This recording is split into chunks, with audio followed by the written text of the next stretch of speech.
हाय दोस्तों, कैसे हैं। मैं मोहम्मद मुख्तार आपका मैं अपने YouTube चैनल सुगम संगम पर स्वागत है। आइए दोस्तों, आज हम भारत के भूगोल की अगली कड़ी भारतीय मानसून की उत्पत्ति के विभिन्न सिद्धांत पे बात करने वाले हैं। ठीक है दोस्तों, इससे पहले हमने जो है कि कई वीडियो अपलोड किया है मानसून पर, जलवायु पर, जिसको देखना बहुत जरूरी है क्योंकि हम हर टॉपिक पर अलग अलग वीडियो बना रहे हैं। क्योंकि मेरा मानना है कि कोई भी ऐसा टॉपिक न छोड़ा जाए जो परीक्षा के दृष्टिकोण से महत्वपूर्ण हो, या फिर पूरी ज्योग्राफी को हम कवर करने का प्रयास कर रहे हैं। तो उसी कड़ी में आज हम देखने वाले हैं कि जो भारतीय मानसून है उसकी उत्पत्ति कैसे होती है, उस पर विभिन्न विद्वानों की राय उसको हम आज देखने वाले हैं। तो आपसे निवेदन है कि इससे पहले दो नहीं 3 वीडियो अपलोड किया गया है, जिसमें एक पहले में क्या है भारत की जलवायु, उस पर मैंने जलवायु पे विशेष रूप से बात किया है, जिसमें हमने जलवायु और मौसम में अंतर दिखाया है, जलवायु की परिभाषा है और जलवायु का नामकरण कैसे हुआ है वो हमने बताया। दूसरा और तीसरा वीडियो में आप देख सकते हैं, इससे जस्ट पहले है, क्रम से आप है प्ले लिस्ट में आप क्रम से देख सकते हैं। कोपेन द्वारा भारतीय जलवायु का जो वर्गीकरण किया गया है उसका मैंने 2 वीडियो में वो चीजें हमने मुहैया कराया है, वो चीजें आप देखिए, बड़ा मजा आएगा। वो प्ले लिस्ट में है, मैं यहाँ पे कुछ और जो लिंक नहीं देने वाला हूँ, वो प्ले लिस्ट में है, आप देख सकते हैं। आइए स्टार्ट करते हैं बिना समय गवाए। ठीक है, अब हर चीज आप भूल जाइए, क्या है मानसून, क्या कैसे, उस सबको दिमाग से निकाल दीजिए। यहाँ पे सिर्फ हमको ध्यान में रखना है भारतीय मानसून की उत्पत्ति कैसे होती है, उस पर क्या क्या सिद्धांत है। ठीक है, तो मानसून पे एक लाइन में यह कहा जा सकता है कि भारतीय मानसून जो है पर ही भारत की कृषि या भारत की अर्थव्यवस्था जो है कि स्थित है। अब जो है कि भारत के मानसून के संबंध में जो विभिन्न प्रकार के सिद्धांत है, उस पर 4 प्रमुख सिद्धांत, या कहें यूं कहें भारत की जलवायु के संबंध में या उत्पत्ति के संबंध में 4 प्रमुख सिद्धांत प्रचलित है, जिसको हम एक एक करके देखने वाले हैं। और मुझे यह विश्वास है कुछ चीजें हम एक वीडियो में नहीं, एक से ज्यादा वीडियो भी हो सकता है। ठीक है दोस्तों, तो आइए स्टार्ट करते हैं। भारत की मानसून की उत्पत्ति के संबंध में 4 प्रमुख सिद्धांत प्रचलित है। पहला है जो उत्पत्ति का तापीय सिद्धांत, मानसून की उत्पत्ति का तापीय सिद्धांत। अब दूसरा है दोस्तों विषुवतीय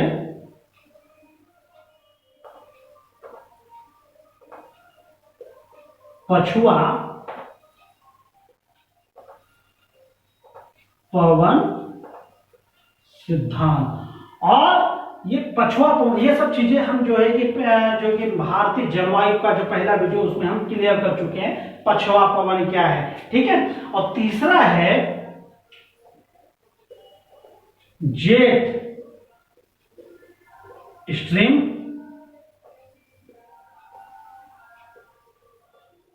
सिद्धांत, और चौथा है अल नीनो।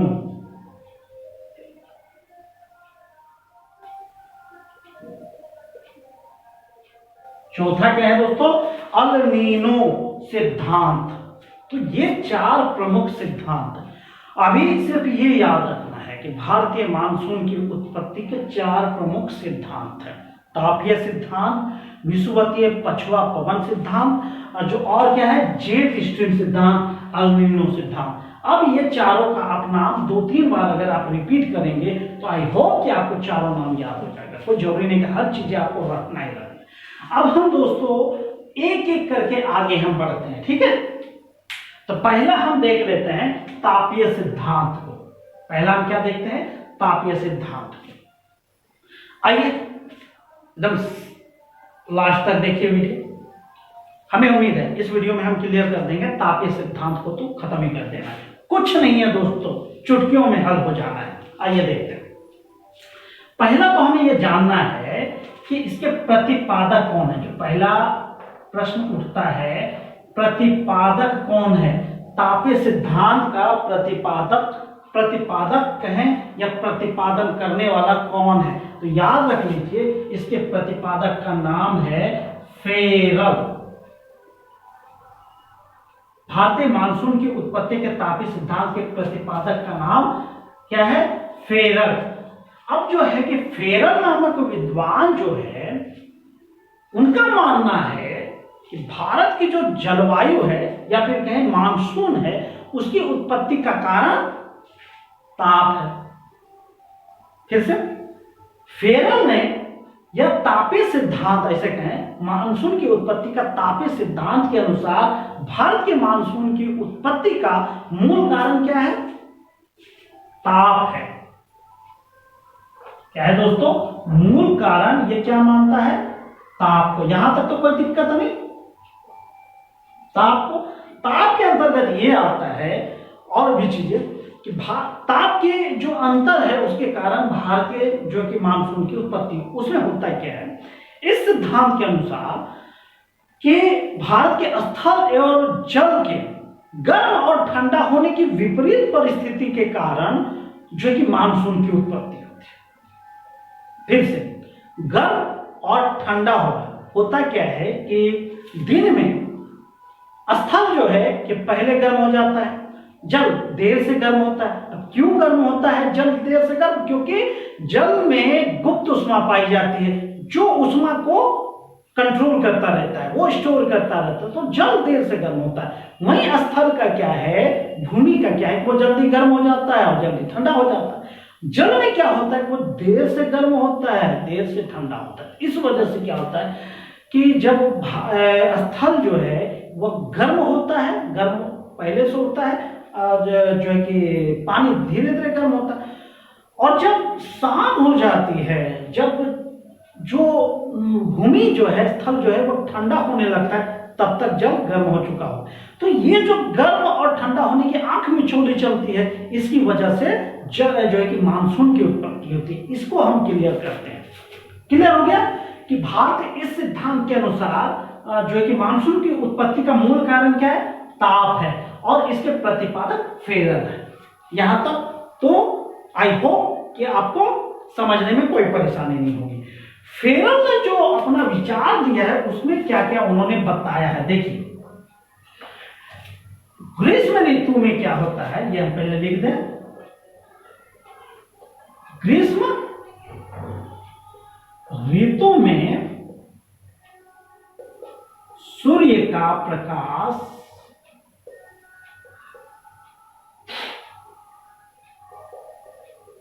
उत्तरी गोलार्ध में कर्क रेखा पर लंबवत पड़ती है। यह आप समझ पा रहे? कर्क रेखा क्या है, मकर रेखा क्या है, इसको माइंड में रखना है। कर्क और मकर में ज्यादा कंफ्यूजन होती है। कर्क रेखा यानी 23.5 डिग्री उत्तरी अक्षांश, ग्रीष्म ऋतु जब होती है, ये पृथ्वी है, ठीक है, पृथ्वी है, ये इस तरह अगर हो जाती है, और यहां मान लीजिए सूर्य है, ठीक है, ये हम सूर्य लेते हैं। यहां पे जो ये कर्क रेखा जो है, यहां पे लंबवत पड़ती है, ठीक है, यहां पे लंबवत मतलब 90 डिग्री का कोण बनाती है। तो ग्रीष्म ऋतु जब आती है, वो ऋतु पर भी अलग से वीडियो बनाएंगे, अब एक फिलहाल इतना जान लीजिए। ग्रीष्म ऋतु गर्मी में सूर्य का प्रकाश उत्तरी गोलार्ध में, गोलार्ध आप समझ रहे, आधा गोलार्ध, उत्तरी गोलार्ध में कर्क रेखा पर लंबवत पड़ती है। जब कर्क रेखा पर लंबवत प्रकाश पड़ेगा तो उसमें क्या होता है, यहां का तापमान बढ़ जाता है। इससे क्या होता है, वहां पर तापमान बढ़ता है, तापमान बढ़ता है। लेकिन एक चीजें होती है कि वहां पे तापमान जब बढ़ता है तो वहां पे क्या होता है कि वृहत निम्न दाब, जैसे ही तापमान यहां बढ़ता है, यहां पे निम्न दाब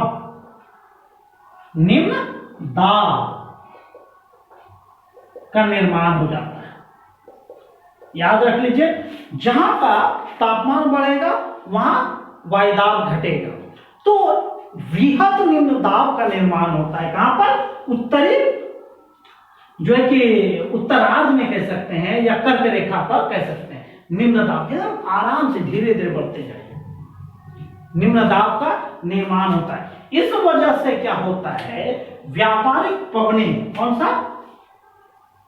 व्यापारिक पवन।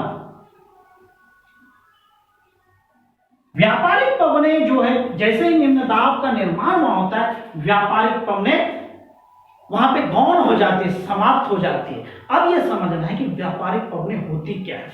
तो जान लीजिए दोस्तों, व्यापारिक पवने जो है वो पृथ्वी पर 5 डिग्री से 30 डिग्री उत्तरी और दक्षिणी अक्षांश के बीच बहने वाली पवन होती है। पृथ्वी पर 5 डिग्री से 30 डिग्री अक्षांश के बीच, चाहे वो उत्तरी अक्षांश हो या दक्षिणी अक्षांश हो, 5 से 30 डिग्री उत्तरी अक्षांश के बीच बहने वाले पवन है। आपसे प्रश्न में पूछा जा सकता है व्यापारिक पवने जो है कि कितने अक्षांश के बीच बहती है, तो 5 से 30 डिग्री उत्तरी और दक्षिणी अक्षांश के बीच। इसके बारे में इतना ही याद रखना है, ठीक है दोस्तों। तो जैसे ही निम्न दाब का निर्माण होता है, व्यापारिक पवने गौण हो जाती है, मतलब समाप्त हो जाती है। उसमें क्या होता है कि व्यापारिक पवने जो है कि समाप्त कैसे होती है, उनकी दिशा बदल जाती है।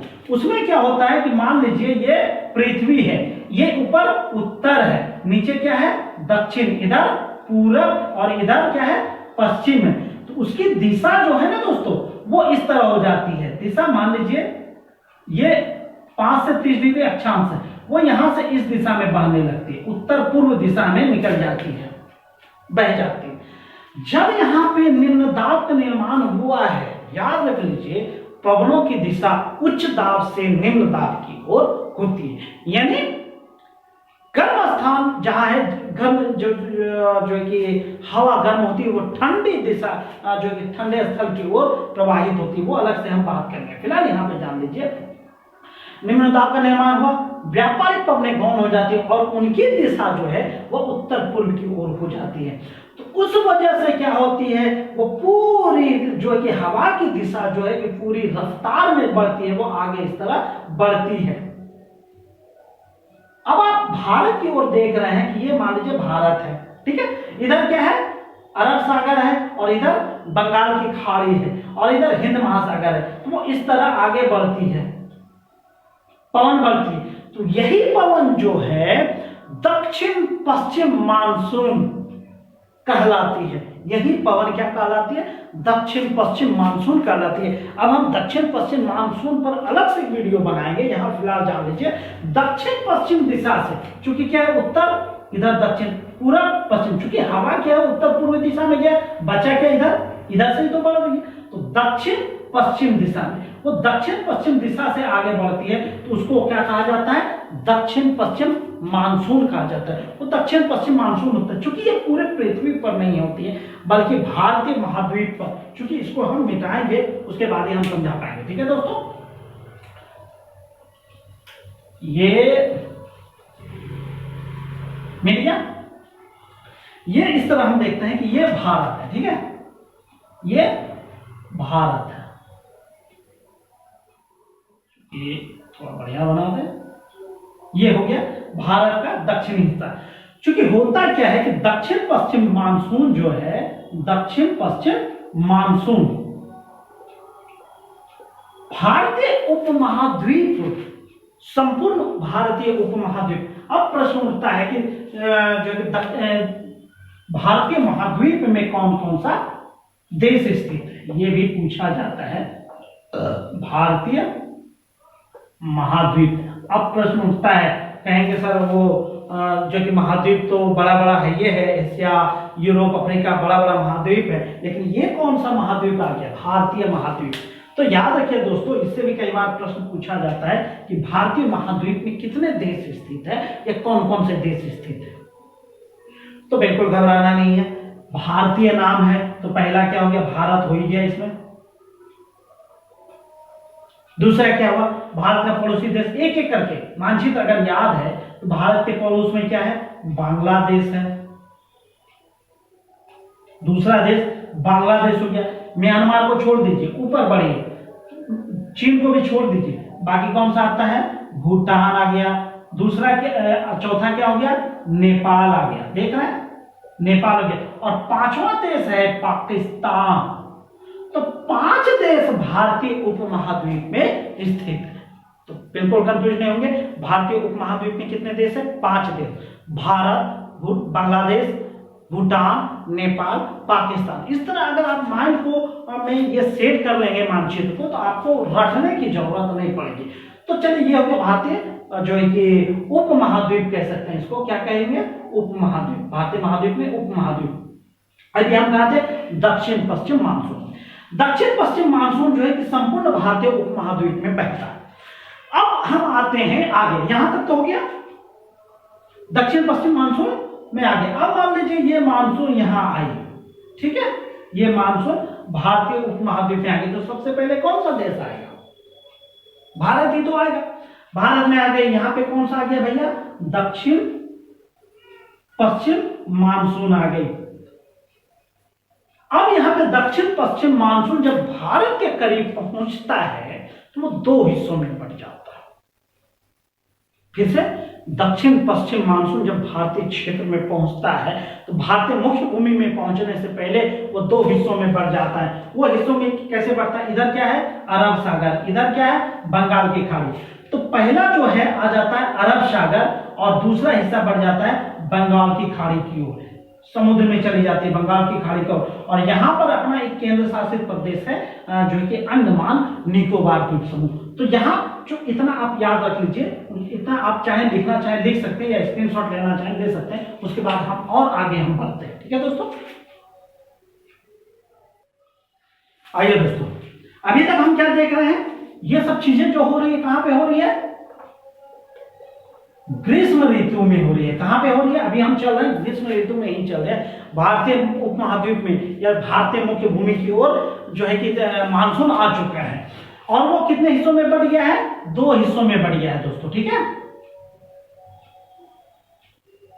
2 हिस्सों में। एक आगे अरब सागर की शाखा, याद रखना है, अरब सागर की शाखा, और दूसरा बंगाल की खाड़ी की शाखा।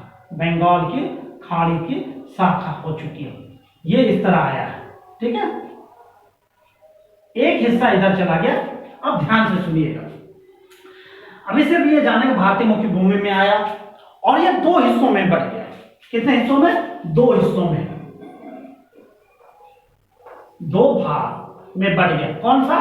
पहला हो गया अरब सागर की शाखा, अरब सागर की शाखा, इसको याद रखना है, अरब सागर की शाखा। अब एक एक करके बढ़ सके, इससे भी कई तरह के प्रश्न पूछते हैं कि अरब सागर की शाखा का जो मानसून है वो भारतीय मुख्य भूमि में सबसे पहले अगर दस्तक देता है, वो कई हिस्सों में बढ़ जाता है दोस्तों, कई हिस्सों में। पहला जो हिस्सा दस्तक देता है वह देता है 1 जून को, याद रख लीजिए, 1 जून को भारतीय मुख्य भूमि में दस्तक दे देता है, और वो दस्तक देता है केरल, केरल कहें या इसको क्या कहेंगे? केरल का तटीय इलाका, मालाबार तट कह सकते हैं आप, ठीक है, मालाबार तट में वो प्रवेश कर जाता है। कब दस्तक दे देता है? 1 जून को। और यहाँ पे जो है वो बहुत घनघोर वर्षा करती है, और वहां पे कितना करती है? 250 से 300 सेंटीमीटर वर्षा करती है। अभी बस इतना जानिए। ये शाखा यहाँ पे कब आ गई? 1 जून को। कहां पे? केरल में। प्रश्न पूछेगा कि भारतीय मुख्य भूमि में मानसून सर्वप्रथम किस राज्य में दस्तक देता है? तो केरल में। प्रश्न ये भी पूछता है कि दक्षिण पश्चिम मानसून से सर्वप्रथम वर्षा को प्राप्त करने वाला राज्य कौन सा है? केरल। और सबसे ज्यादा वर्षा होती है पश्चिमी घाट में। कहां पर होता है दोस्तों? पश्चिमी घाट में सबसे ज्यादा वर्षा होती है, 250 से 300 सेंटीमीटर वर्षा होती है, और वो इस तरह आगे बढ़ जाती है। वो हम मानसून पे जब हम जो है कि दक्षिण पश्चिम मानसून पे जब हम वीडियो बनाएंगे तो पूरा डिटेल से बताएंगे। आप सिर्फ इतना जानिए वो आगे बढ़ जाती है, ठीक है। दूसरे जो कि पहला तो आ गया केरल में दे दिया, दूसरा जो है कि वो दस्तक देता है जो है कि 5 से 10 जून को दस्तक कहां दे देता है? मुंबई में। मुंबई में दस्तक दे देता है, यानी वो महाराष्ट्र वाला हिस्सा में दस्तक दे देता है, और वो आगे वो भी आगे बढ़ जाती है। कब तक? दूसरा हिस्सा अरब सागर से चल रही है, वो 5 से 10 जून के बीच मुंबई के तटीय इलाके में दस्तक दे देता है। और तीसरा हिस्सा जो याद रखना है, वो तीसरा हिस्सा 15 जून का होता है। 15 जून या उसके बाद का होता है, वह जो है कच्छ की खाड़ी में दस्तक दे देता है। और ये यहां है, ये वाला जो हिस्सा आप देख रहे हैं, ये कच्छ की खाड़ी है, यहां पे वो दस्तक दे देता है, वो भी आगे बढ़ जाती है। और कच्छ की खाड़ी से जब वो आगे बढ़ती है तो वो चली जाती है पंजाब हरियाणा के हिस्से में पहुंच जाती है। वो पंजाब हरियाणा के हिस्से में जाती है। और यहां अभी सिर्फ ये जानना कि ये कहां पहुंच गई, पंजाब, और कहां पहुंच गई, हरियाणा, और बाकी सब आगे ही बढ़ती रही। ठीक है, पंजाब हरियाणा ये पहुंच गया, इसको जानना बहुत जरूरी है। 15 जून को चली, पंजाब हरियाणा तक पहुंच गए। अब दूसरी शाखा की ओर हम बढ़ते हैं। दूसरी शाखा क्या है, इनका आप स्क्रीनशॉट लेना चाहें ले सकते हैं, या लिखना चाहें लिख सकते हैं। दूसरी शाखा की ओर हम देखते हैं। ठीक है, आइए दोस्तों देखते हैं दूसरी शाखा जो बंगाल की खाड़ी की ओर जो है कि मुड़ गई है। तो माइंड में एक चीज कवर कीजिए, अरब सागर इधर है, बंगाल की खाड़ी इधर है। सबसे पहले अगर वो चली, हवा इस तरह चली, मानसून चली और वो इधर मुड़ गई, तो यहां पे अपना कौन सा हिस्सा है, अंडमान निकोबार द्वीप समूह। तो सबसे पहले मानसून अंडमान पहुंचेगा या केरल पहुंचेगा। अभी तक आपने क्या देखा है कि 1 जून को वो केरल में दस्तक दे देता है, लेकिन केरल में दस्तक देने से पहले ही ये जो बंगाल की खाड़ी की ओर जो शाखा मुड़ी है, वो वहां पे अंडमान निकोबार द्वीप समूह में दस्तक दे देता है। और वो होता है 25 मई का। 25 से 26 मई को अंडमान निकोबार द्वीप में दस्तक दे देता है। तो प्रश्न पूछेगा कि भारतीय भूमि में मानसून की दस्तक सर्वप्रथम कब होती है। तो भारतीय क्षेत्र में सबसे पहले चूंकि अंडमान निकोबार भी आता है, तो अंडमान निकोबार में 25 मई को दस्तक दे देता है। लेकिन भारतीय मुख्य भूमि शब्द को समझना है, भारतीय मुख्य भूमि में सर्वप्रथम केरल में दस्तक देता है, और वो होता है 1 जून का। तो 25 मई और 1 जून क्लियर हो गया। भारतीय क्षेत्र अगर पूछा जाएगा तो वो अंडमान निकोबार सबसे पहले पहुंचता है, और अगर भारतीय मुख्य भूमि पूछता है तो केरल पहुंचता है। यहां तक कोई दिक्कत है। ये अंडमान निकोबार द्वीप समूह को छूते हुए आगे बढ़ी, वो तो आगे बढ़ रही है। और यहाँ पे दोस्तों चूंकि म्यांमार इस जगह होती है, यहाँ पे उनकी एक पहाड़ी है। वो कौन सी पहाड़ी है भैया, अराकान पहाड़ी। चूंकि मानसून से बारिश होना ये पहाड़ों की आकृति पर निर्भर करता है, तो ये जो अवरोधक का काम करता है, कहां पे स्थित है, म्यांमार की सीमा पर अराकान पहाड़ी स्थित है। अराकान पहाड़ी इस मानसून के लिए अवरोधक का काम करती है, तो और वो मोड़ देती इधर। अब याद रखिएगा, यहां भी प्रश्न उठता है।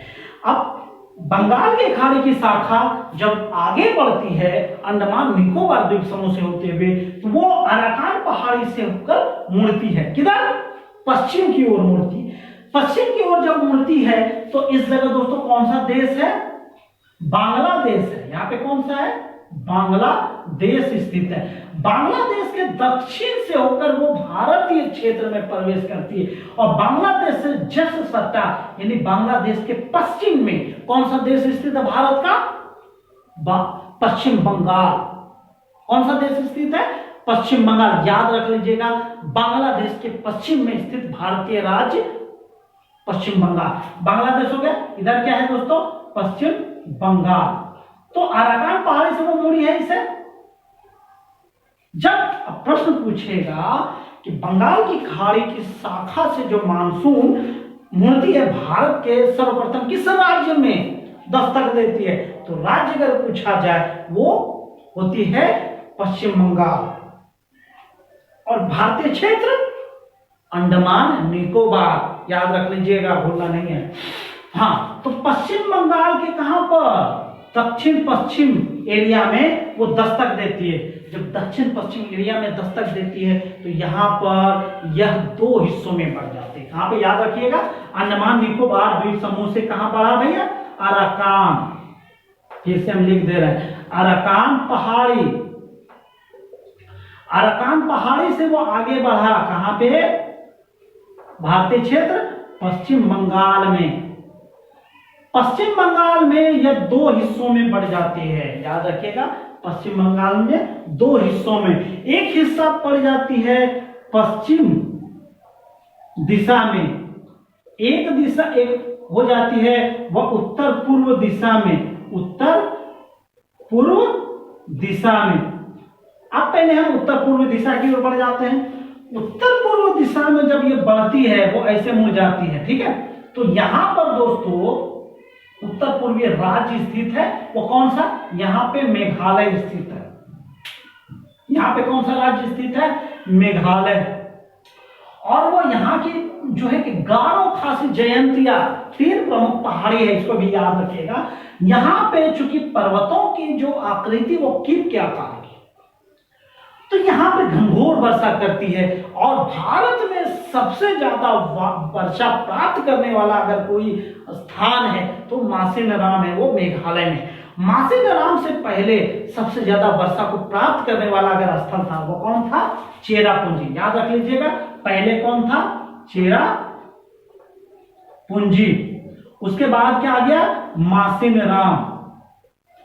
मासिनराम में सबसे ज्यादा वर्षा होती है। मासिनराम में सबसे ज्यादा वर्षा कराकर वो आगे बढ़ जाती है। आगे कहां बढ़ जाती है, ब्रह्मपुत्र, ब्रह्मपुत्र नदी की ओर बढ़ जाती है और उसके सहारे वो आगे बढ़ जाती है, दूसरे देश में चली जाती है, ठीक है। वो चाइना चली गई, चाइना से कहां जाती है, उस पर आगे नहीं बढ़ना है, ठीक है। तो पहला क्या देख लिया, पश्चिम बंगाल में आकर वो दो हिस्से में बढ़ जाती है, पश्चिमी दिशा और दूसरा उत्तर पूर्वी दिशा। उत्तर पूर्वी दिशा से में जो जाती है वो कहां चली जाती है, मेघालय। मेघालय में कहां पर सबसे ज्यादा वर्षा करती है भैया, मासिनराम में सबसे ज्यादा बारिश होती है। और फिर वो वहां से आगे बढ़ जाती है, कहां पे चली जाती है, असम में होते हुए, असम में क्या है, ब्रह्मपुत्र नदी है, उसके सीधे सहारे आगे बढ़ जाती है। वो इतना तक हो गया पूर्वी दिशा की ओर। अब हम बढ़ते हैं पश्चिमी दिशा की ओर। बांग्लादेश पश्चिमी दिशा, यहां से जो पश्चिम दिशा में जाती है वो झारखंड, बिहार, उत्तर प्रदेश में बारिश कराती है, ठीक है। तो अब प्रश्न पूछा जाएगा, खासकर बीपीएससी में प्रश्न पूछा जाएगा कि दक्षिण पश्चिम मानसून की किस शाखा के द्वारा बिहार या उत्तरी जो है कि भारत जो है वर्षा को प्राप्त करता है। वो यही जो है कि वर्षा जो है कि जो बंगाल की खाड़ी की शाखा से उनको वर्षा प्राप्त होती है और वो यहाँ से आगे इस तरह बढ़ती है, ठीक है, आगे बढ़ती है। और वो आगे जाकर पंजाब और हरियाणा वाले हिस्से में, अभी अपने पिछले वीडियो में क्या बताया था कि यहाँ से जो कच्छ के रण से आगे बढ़ती है वो आगे पंजाब हरियाणा में जाकर बंगाल की खाड़ी की शाखा से जो आने वाली है वो जो मानसून है उससे जाकर मिल जाती है।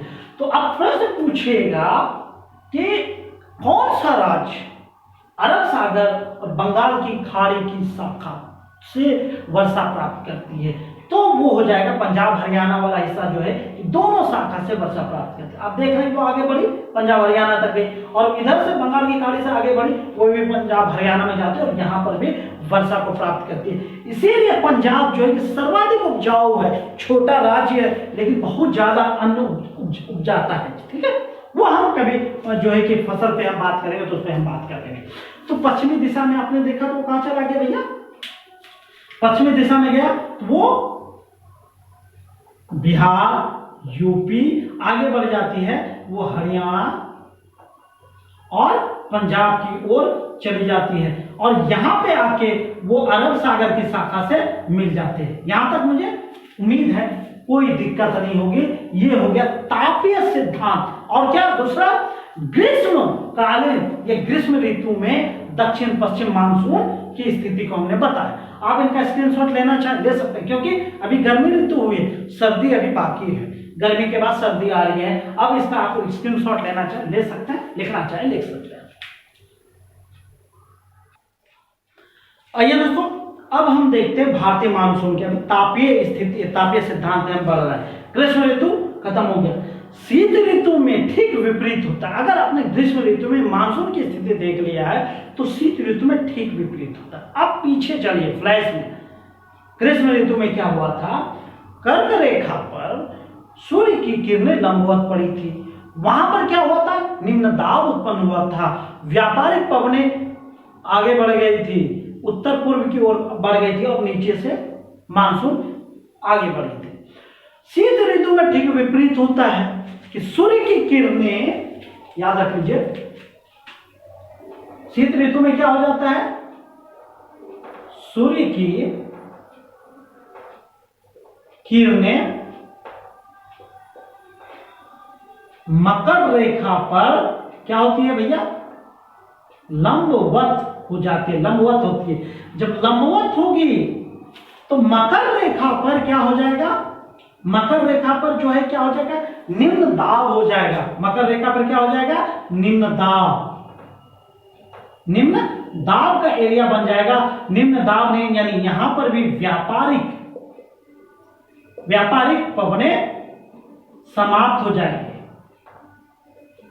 यहां पर व्यापारिक पवनें समाप्त हो जाएंगी।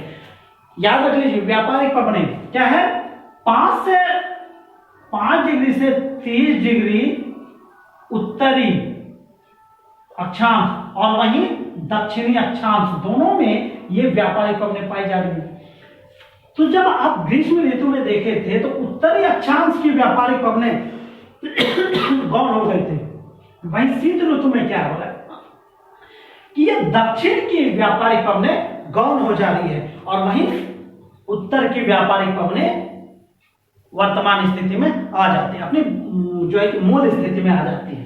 तो उसमें क्या होता है कि दक्षिणी जो मकर रेखा है उसमें निम्न दाब हुआ है, वहां की व्यापारिक पवनें समाप्त हो गई है, उसकी दिशा क्या होगी, उत्तर में क्या देखे थे उसकी दिशा इस तरह हो गई थी, तो वहीं दक्षिण में जब होगी तो इस तरह दिशा होगी ना, वो दक्षिण और पश्चिम की ओर उनकी दिशा हो जाती है भारतीय उपमहाद्वीप में। इतना याद रखना है। इसमें क्या होता है, जो मुख्य चीजें हमें याद रखना है, कहानी की तरह याद रखना है, वो शीत ऋतु शुरुआत हो जाती है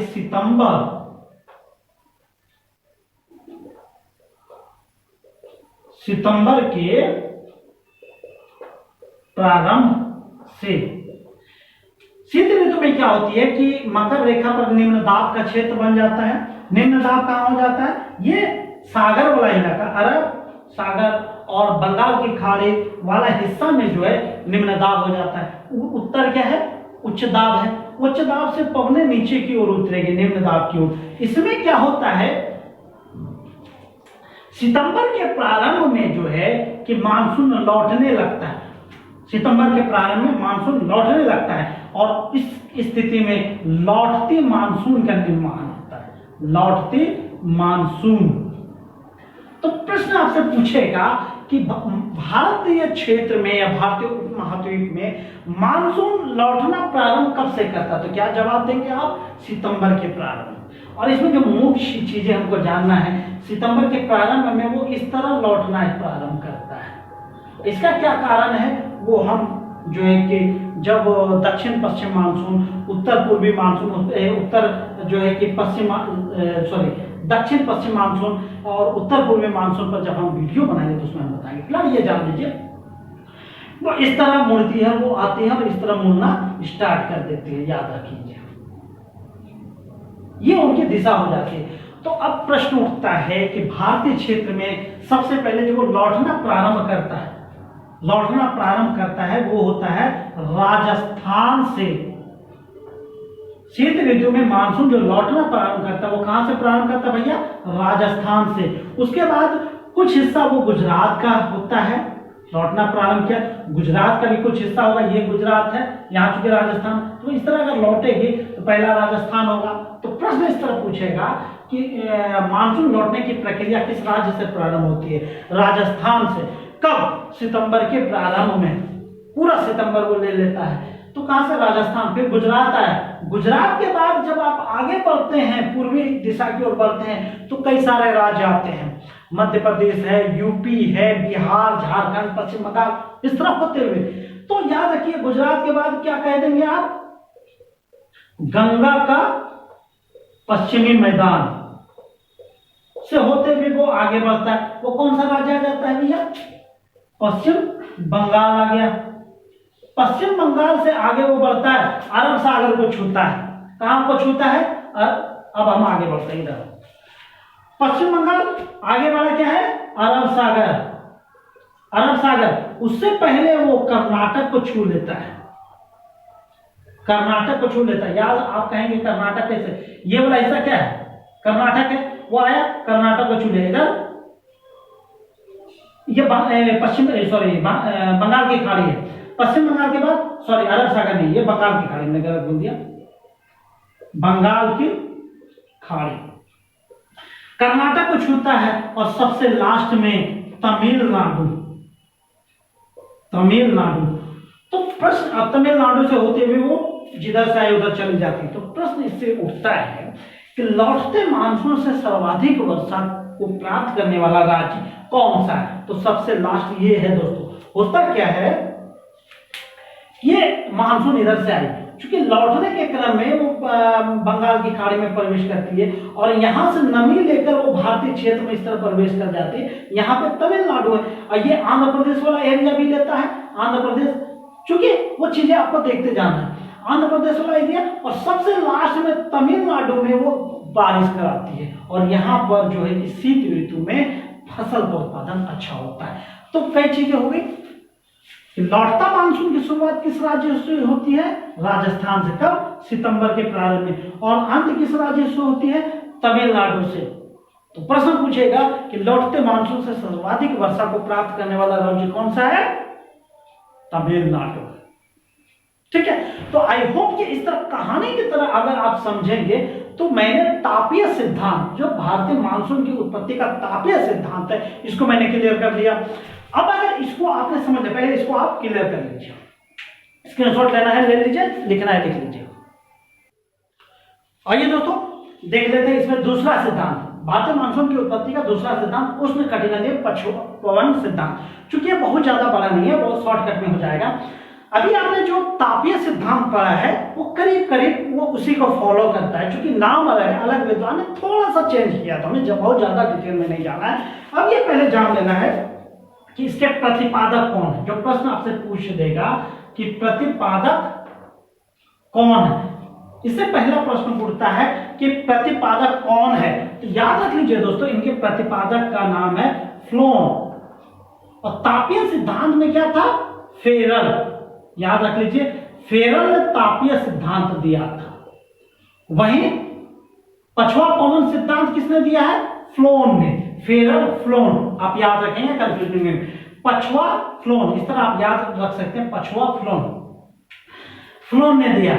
उसके हिसाब से उन्होंने सेम वही चीजें लिया है, जैसे इनका जो है पश्चिमी जो है कि दक्षिण पश्चिम मानसून की उत्पत्ति होती है, वो कैसे कैसे जाती है, सेम चीजें जो है कि इन्होंने भी वही बताया है। तो इसमें कुछ ज्यादा अंतर नहीं है। इसको आप नवीन सिद्धांत के नाम से पुकारा जाता है। नवीन सिद्धांत आपसे पूछ देगा कई बार कि मानसून की, भारतीय मानसून की उत्पत्ति का नवीन सिद्धांत का प्रतिपादक कौन है? क्या बताएंगे दोस्तों? फ्लोन। और तापीय सिद्धांत का प्रतिपादक कौन है? फेरल। यहां तक मुझे विश्वास है कोई दिक्कत नहीं होगी, क्योंकि वीडियो बहुत ज्यादा बड़ा होता जा रहा है। नेक्स्ट वीडियो में बाकी जो दो सिद्धांत है उसको हम क्लियर करेंगे दोस्तों। तो आज भर इतना ही। आई होप कि आप खुश रहिए, अपनी पढ़ाई में लगे रहिए और अपने जीवन में ऊंचे से ऊंचा मुकाम हासिल कीजिए। इसी के साथ दोस्तों थैंक यू, जय हिंद, जय भारत।